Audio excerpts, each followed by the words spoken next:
Hello on YouTube. We are starting with our next session in about 2 minutes. I'm asking for a little bit of patience. Thank you.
Zwei Minuten noch.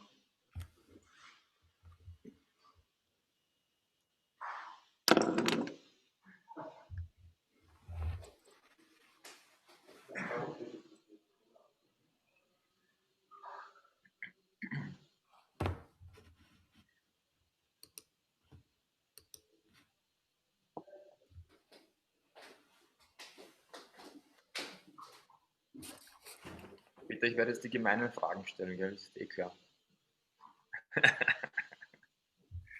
Die kritischen.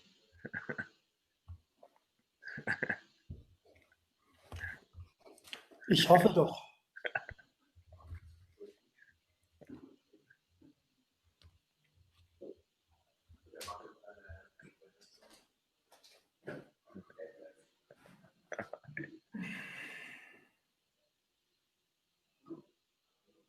Der Matthias fragt, ob du eine Headless-Präsentation machst.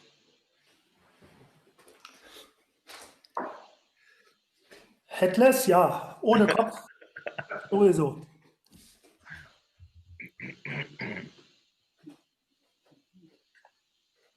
Irgendwie springt sie Die Sophia fragen. Ich habe gerade gemerkt, wenn man Wochen reinkommt, dass es wirklich Frag mal die Sophia, vielleicht ist sie. Okay.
Peter? Okay, so we are back. We start with the session from Peter, the complex and the complicated in software development, project management, and business and agency operation. Peter, it's your turn. Go on. Thank you very much, Attila. Hi, Vienna. Hi, world. That's what the guy from Apple used to say. Hi, world, isn't it? Hi on YouTube, hi on Zoom, I wanted to say, of course. We had quite some sessions already today, and all the time we were discussing on what do we do if we run into complex matter or complicated matters. And for me, it's the feeling we don't even know really what is actually complex and what is complicated. During my business life, I have been programming, developing software, and then I went into the agile business. And just after that, when I saw, okay, agile is quite not enough to run a good business, to do it in a really good manner, you have to think in a bigger way. You have to think organizational wise. That was the point when I first got in touch with people who called themselves business philosophers. The first time I heard this expression, it was like, oh, that sounds posh. That sounds really, philosopher. I wasn't aware that this would be connected to business at all. What I learned is the outcome was if I had the chance to again choose what my matter is at university, it wouldn't be anything but sociology. That is a really hard word. Sociology. No, sociology. Sociology. That's it. Thank you. Because that's it's all about. We have to get a little bit in philosophy. We have to get a little bit in the theory, in the scientific theory, to understand what we are actually doing, and maybe understand where we do things already in a good way, in a practical way, in a successful way, and where we got stuck, and where we have to change how we deal in business, in software development, as well in project management. So we have these two words, complicated and complex. And if you deal with systems theory, if you, for example, address and dig your nose into what Niklas Luhmann came up with in terms of systems theory, in terms of looking what our society is like, how our society can be explained, you'll find two very clear or a very clear distinction between complicated and complex. Complicated, the domain of complicated is the domain where everything is predictable, where everything can be planned, it's plannable, and it's controllable. Therefore, it's controllable. With the complicated, you don't have any surprises. You might see a complicated system and you won't understand it in the first place, but as soon as you study it and as soon as you get into it, you'll perfectly understand it and you will be able to predict what is going to happen in the future with that kind of system. The complex domain is completely different. The complex domain is a domain which is alive, which is non-predictable. There is no way you can do a proper prediction about the future of a complex system. It's therefore not steerable. Now let's have a look about examples of complicated and complex systems. Like I brought you some of these examples. The first example, software. Question, complicated or complex? Vienna, first row, leaning back there. Complicated. Absolutely complicated. It's predictable, it's plannable, it's controllable, hopefully. If it's not predictable, then it's broken, then it's buggy maybe. or you didn't understand it right. That's also the case sometimes. So software is an absolute clear example for the complicated domain. But what about software development? Complex. Absolutely complex. Why do we consider, or why do we have to consider software development as complex? They're people. People, right. Matthias. People are alive. People are absolutely unpredictable. My colleague Niels, if he's going to tell, or if he is talking about the complex and the complicated, he is always asking the audience a very, very true question. Think about your spouse, about your loved partner at home. Is she or he complicated or complex? Depends. It depends, yeah. No, it doesn't depend. I guess they are alive. So if you say, sweetheart, you're really you're complicated, then you're perfectly wrong. Sweetheart is always complex.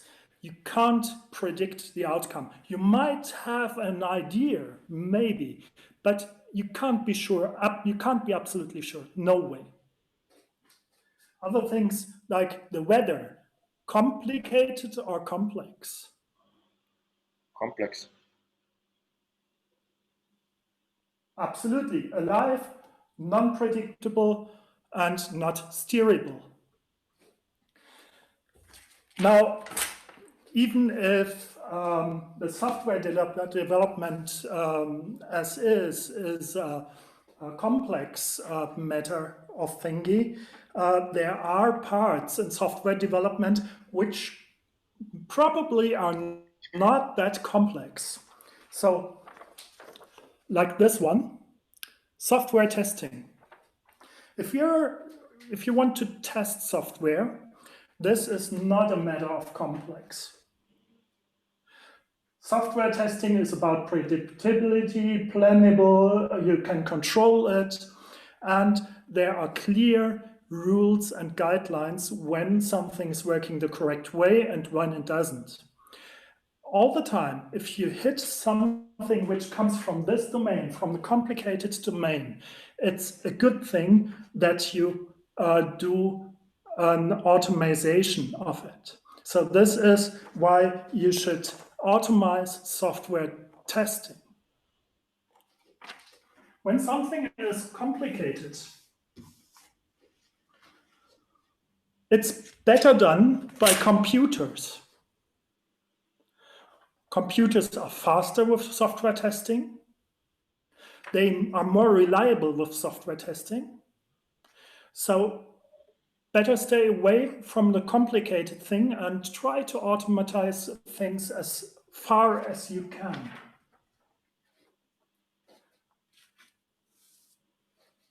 Complicated, bots, algorithms, all these things are complicated. Complex, humans. People. Now guess what is able to deal with the complex domain?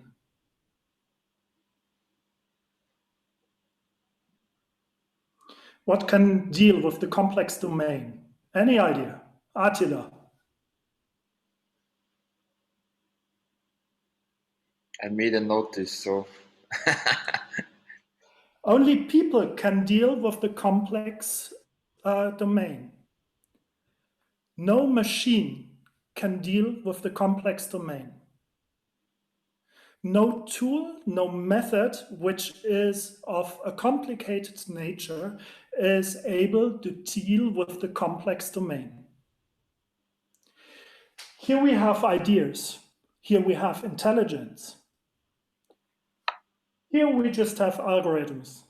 So this funny word, artificial intelligence, that's just crazy BS. There is no artificial intelligence, not at all. There might be machine learning, but artificial intelligence is just a marketing hype term.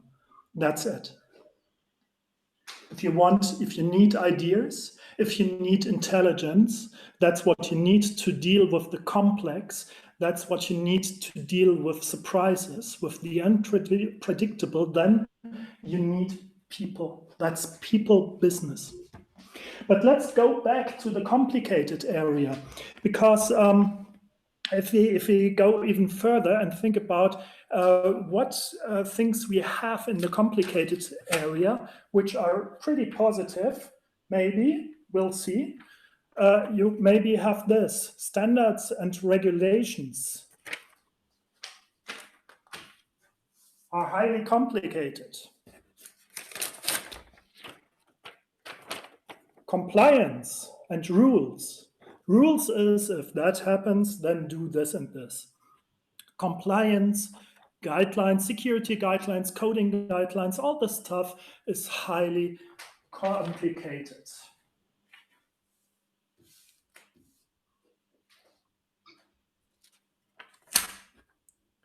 Planning. What about planning? Complex or complicated? Planning is a tool, but is it good for the complicated world or for the complex world? Complicated. Absolutely. And now think of the following. If you think about planning, you should also think about strategy, which is nothing else than planning, if you boil it down. You should think about budgeting. You should think about metrics. You should think about KPIs.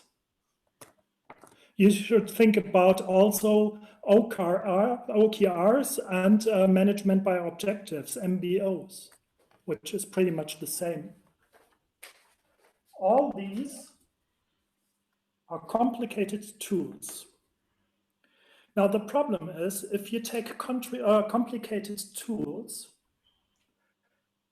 like OKR or like MBO and apply them on a complex matter on people, then you will run in trouble because this doesn't work. Why? People are complex, people are alive, people are not steerable. And these tools are there for steering. So I'm sorry to say that it's not possible to steer any people. There's a very intelligent Austrian, by the way, Ernst Weichselbaum, very intelligent, very professional organizational designer and consultant. He was entrepreneur, very successful entrepreneur beforehand. And he's saying the following: whoever tries to steer their organization, their company, that's their own fault. You must not steer companies. You might have to adjust it, but you must not steer it. Because the company, the question is, we have to deal with companies or with organizations, and we have to think, what are organizations in the end? If you ask people, most people probably will say, yeah, organizations and companies, they are made of people, which is not very true. If you look very close, it's not that they are made of people, that they consist of people, but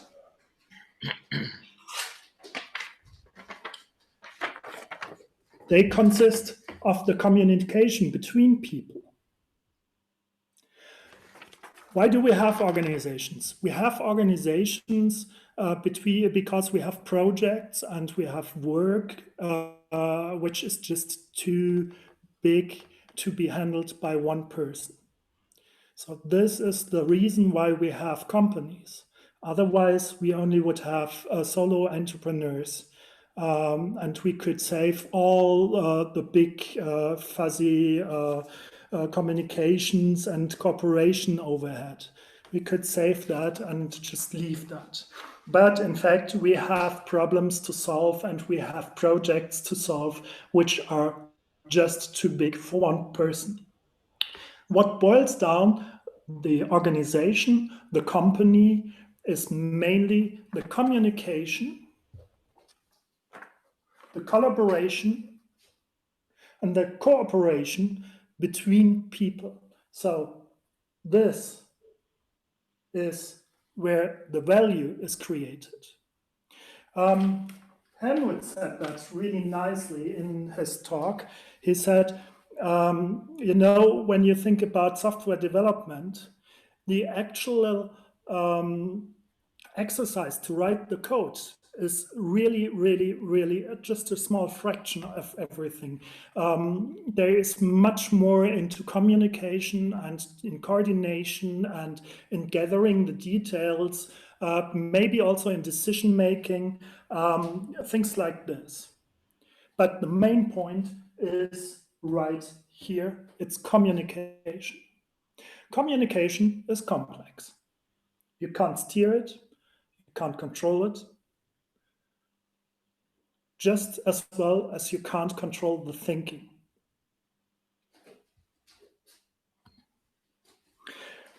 But let's go back to the complicated once more. If we want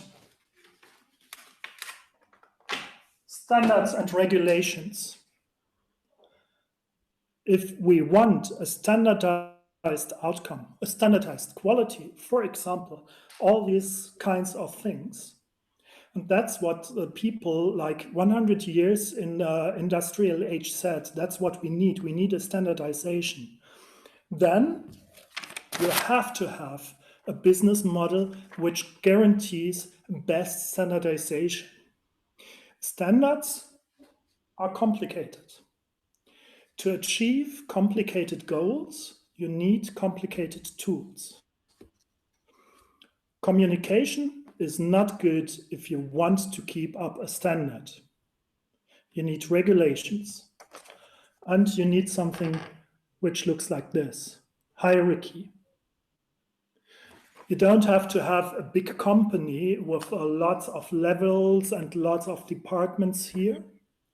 But even if you have a really flat hierarchy, it's already a hierarchy. You have levels, you have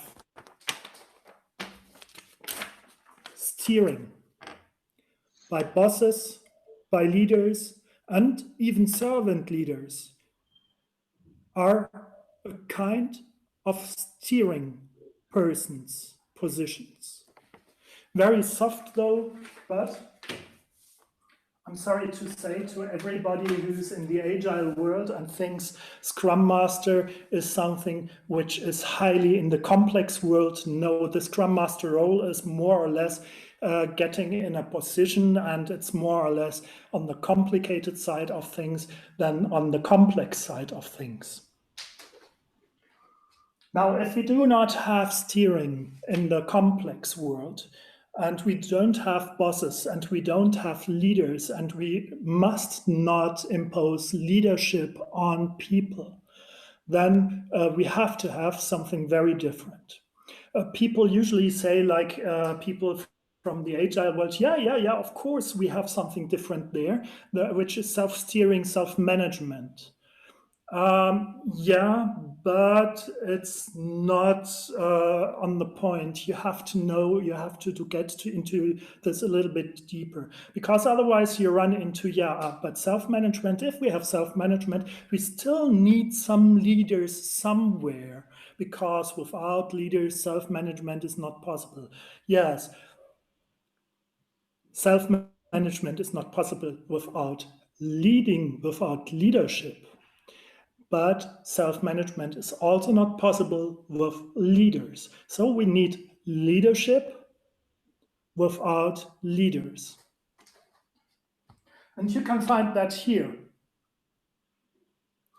If you have communication between people and you come to a working agreement, then this working agreement is the authority.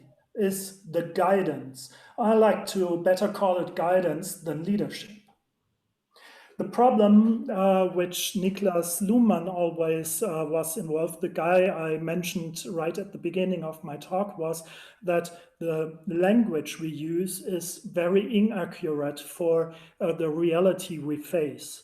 We always have to have like subject in a sentence. Usually the subject is considered to be a person who does some action. Like if there's leading, you need a leader who is actually leading. But no, leading happens in between persons, which is a kind of weird concept and a kind of weird concept to come along with and to get in with. But if you check it, if you get it, that actually leadership on eye level, that's what everybody in the agile community is trying to achieve. And they say that's why we need leaders instead of bosses and servant leaders. Sorry, that is pure BS. If you want to have leadership on eye level, you must not have any hierarchy, any level difference. You need to be on eye level. And that's the case here. You get some working agreements, you're on eye level, and the working agreement between the people is leading, is the guidance for the work for the people. This is where the authority is.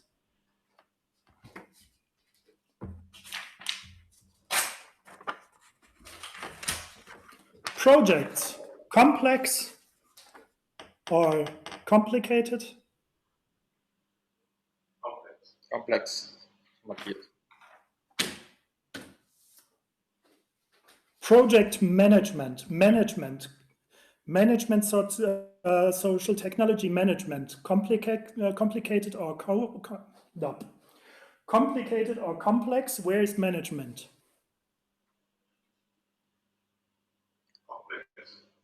Complicated.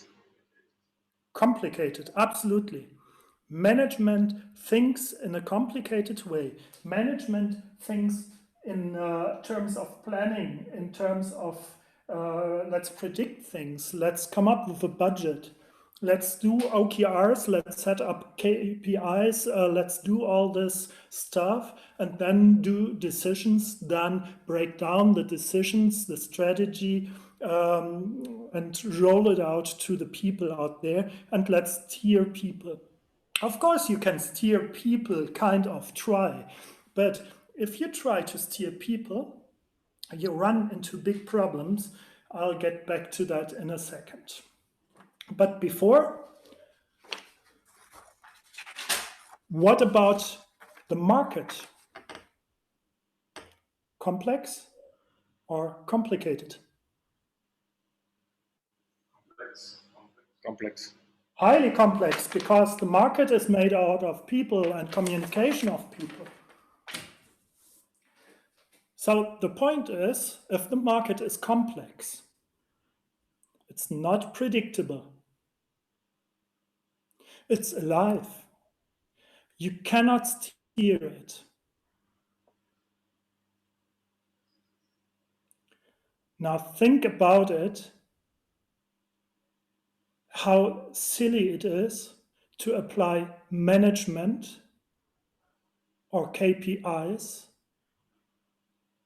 and do prediction about market evolvement and how the market will be in the next 3 months if you do OKRs, or next 12 months if you do standard management planning technology. How silly this is. I really like the little comic Helmut brought with him about the crystal bowl and the guy who said, you're not good. And he said, yeah, I can see, I can predict. Here you have a crystal ball, and that's all. You know nothing. And how silly it is to apply complicated tools on complex matters. It won't turn out fine. What you actually can do, one other thing, what you actually can't do also is people coming from the management social technology, they are used to let's fetch some KPIs, let's find out about metrics, do some questionnaires with our customers, with other agencies, whatever, and then we get a lot of metrics, a lot of data, and then we can come up with a strategy, how to steer, how to manipulate this. That is management thinking, that is highly complicated. If you're kind of thinking in that way, then you might be afraid of that complex matter here, of the complex domain, because the complex is not steerable, it's not predictable. You can't control it. And sometimes people say, yeah, you know what? We have to reduce complexity. I can only warn, if you hear that sentence, we have to reduce complexity, that is not a solution. If you are saying, let's reduce complexity, the same meaning as let's reduce life. So you might be a killer in the end. You might kill complexity, but then nothing else matters. Nothing else, because then it's over. Actually, if you like, you can, of course, try to steer people. What happens then is the following. People are very adaptive. They are perfectly adaptive to different systems, to different environments. Our whole behavior depends on the system we are in. So if you take people and put them in a complicated system into management, if you come up with KPIs, if you come up with OKRs and all the stuff, if you set up goals you want to reach within whatever time, that is complicated. And if you press people in that environment,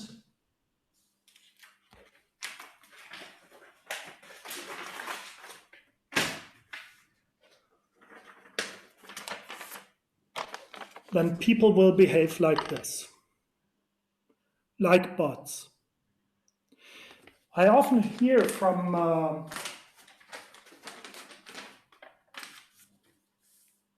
business people. They ask me, Peter, how can I push up the engagement of people? Sometimes they are not really thinking about what is important here and right now. They don't come up with ideas proactively. They just lean back and they just wait for commands, for their orders, what they have to do, but they are not engaged at all. What happened there? They have been dealt with as complicated things and not as complex human, and thus they behave like it. Very stupid. If you have a bot, you have to tell the bot what to do. Otherwise, nothing will happen. Now, in this domain, we have the hierarchy. In the other domain, we have to have some completely different structures in organization.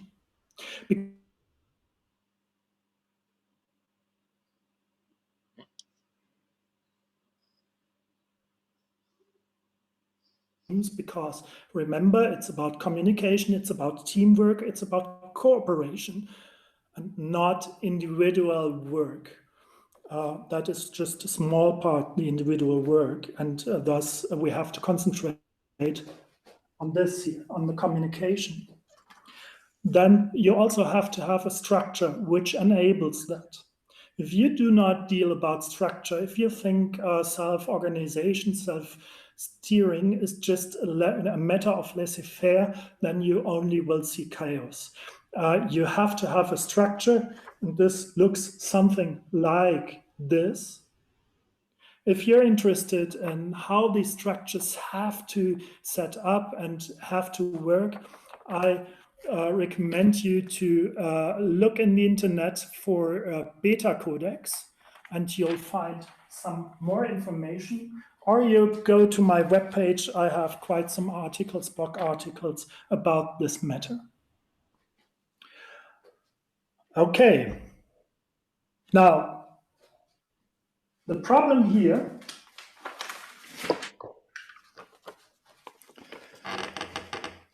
roughly, you have an organization which is structured in small cells. You can also say teams, ideally of 5 to 8 people. You don't see top or bottom. What you see is outside of a company and inside of a company. And there is a value stream between the outside and inside. Actually, if it's doing the right way, the market pulls the value out of the organization. So an organization, if you think about steering, then an organization is not steered by the management, by the C-level, but an organization, even if it looks like this, is steered by the market. Everything else, if you think about everything else, like these companies, they are steered from the upside down. You're just dreaming. You're not living in reality. In these concepts, these small cells, which have direct contact with the market, and thus are able to interact with the market in a complex way, with complex tools like dialogue. They also have to have the power of decision making. They have to have full autonomy, even if it's about decisions of an organization matter. For this, and now it's going to be quite interesting.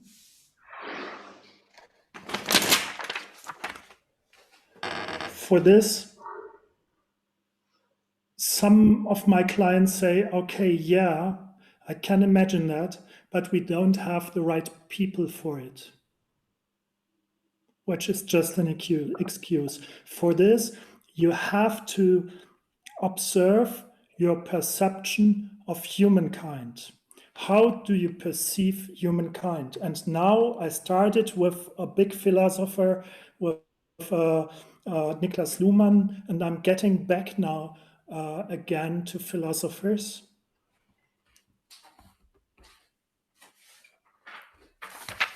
You know, there are two main perceptions of humankind. The first is from the big philosopher Thomas Hobbes, who said, in the end, we are just egoistic, driven people, and if there would be no civilization, no rules, then it would be total chaos. Everybody would only care for themselves. We are very selfish in the core. That's what Thomas Hobbes is saying. If that would be true, if we were all selfish, then in the end, we only have one possibility for organizations: controlling and steering. We don't have any alternative but that. Or you go with Jean-Jacques Rousseau, who is completely different, who actually thinks about, civilization has not done us very good. Because in the very core, we are very, very different. We care about each other. We know we need to have our social environment, and we are only winners if we do teamwork. Actually, that continued. That was about 100, 200 years ago, and right after that, a lot of Thomas Hobbes people said, oh, you know, in Germany we say this word Gutmenschendenken, and this dream of everybody is in their core a very good person, which is not true. You need to have guidance and rules set in place. No, actually these people try to prove it, and actually there is a history of 200 years of experiments, human and social experiments, to find out and to prove that Thomas Hobbes was right. Actually, every damn single experiment showed that Thomas Hobbes is not right. In the nearer past, that was, for example, Douglas MacGregor, who came up with a great writing, his book called The Human Side of Enterprise. He studied this field of economic sociology and did this as a teacher and professor at the MIT. And he wrote down his findings in that book, The Human Side of Enterprise. Actually, if we do perceive humankind as being good in the core, in the very core, that is the way when things happen in that way, when you are open suddenly for these concepts. If you're not perceiving humankind like it is in the real life, in the core, they're good, but they might not act like it because up to now they are just shut away in these kinds of systems, and they don't behave in a complex way. If you're not clear in your decision how you perceive humankind, I try to say it in a friendly way, then you're kind of fucked up.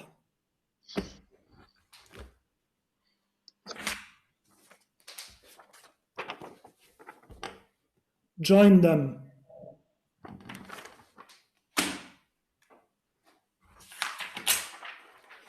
Or get yourself informed about modern sociology, about modern psychology, and about what is humankind really in the end, and really dig into it. And then you have a chance to go here. Toyota, Southwest Airlines, DM Drogeriemarkt, which is a great resource, by the way, Drogeriemarkt, DM Drogeriemarkt, because the founder, Götz Werner, has written some really great books. You'll find some very nice videos of his talks on YouTube, online. Also, there is, it's in German language, but nevertheless, if you understand German, go for it. On Audible, there is a book, which is actually not a book, but it's a talk of him, a speech of him, recorded about bedingungsloses Grundeinkommen. You should listen to this and should listen what this successful entrepreneur tells you about his findings. And he started off here. And about how he perceived things, how he found out about things which didn't work out anymore in this matter, how he changed and accepted this one, and that's where the Drogeriemarkt is. Götz Werner tries to say, you know, we sell the same products as everybody else on the market. We pay the highest salaries, and still we kind are the most successful company in that kind of industry branch. So Another one here is the Svenska Handelsbanken. So it's not, it doesn't depend of if you're in production like Toyota, if you're in service like Southwest Airlines, or if you're in banking like Svenska Handelsbanken. If you go that way, you'll be successful. If you don't, yeah, join Kodak, join Nokia, have fun. I mentioned VW here as well. I give them another 3 to 10 years, then they are pretty much off the market and non-existent. I think there is a show on television, The Walking Dead or something like this. Reminds me of it. So thank you very much. That was it. If you have questions, come up with the questions right now. I'm here to answer them. Wow, Peter, thanks.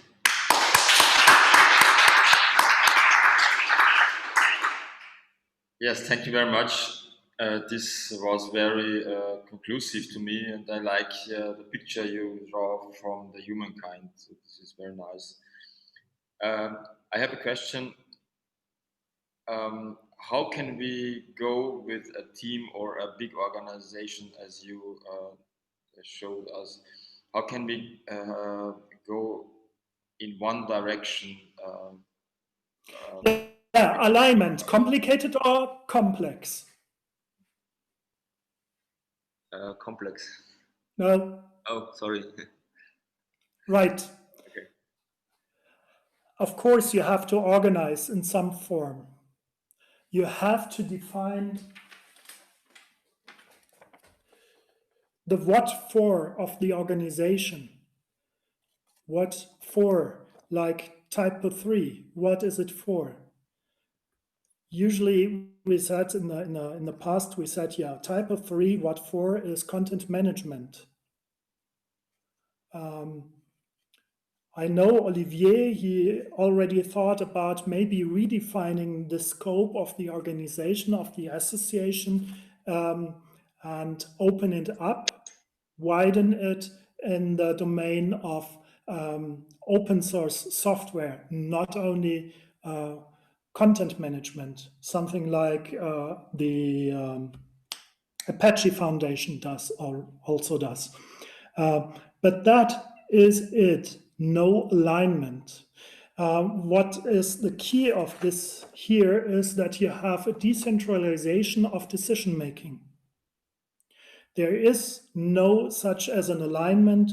There is no such as company goals that have to be broken down to the units, because if you think in that regard, you're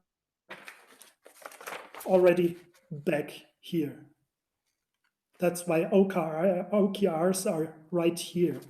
And I can only speak a big warning of OKRs. Who's interested in these matters and who has more comprehensive questions, please contact me. And you'll find me in Slack, for example. My handle in Slack is just Peter.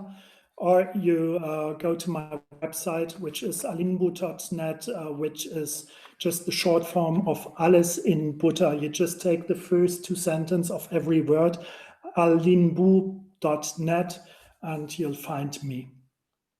Any other questions? The audience? No? This No? is very interesting. Thank you very much, Peter.